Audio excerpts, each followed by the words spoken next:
જમ્મુ કાશ્મીરના આતંકવાદી હુમલામાં મોતને ભેટેલા લોકોને સુરતના વેડ રોડ ખાતે શ્રદ્ધાંજલિ અર્પણ કરવામાં આવી હતી।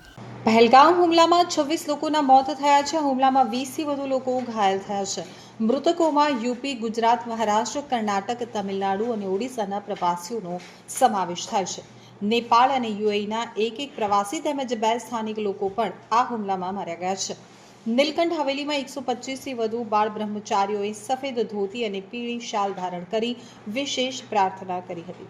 વિદ્યાર્થીઓએ હાથમાં ઘીના દીપ પ્રગટાવી ભગવાન સ્વામિનારાયણના ચરણોમાં ધૂન અને જનમંગલ સ્ત્રોતના 108 મંત્રોનું ગાન કર્યું હતું। શ્રી પ્રભુ સ્વામી, ભક્તિ તનય સ્વામી, સ્મરણ સ્વામી, શુકમુનિ સ્વામી, વંદન સ્વામી અને નિર્મળ સ્વામી સહિતના સંતોએ મૃતકોની આત્માને શાંતિ મળે અને તેમના પરિવારજનોને દુઃખ સહન કરવાની શક્તિ મળે તેવી પ્રાર્થના કરી હતી।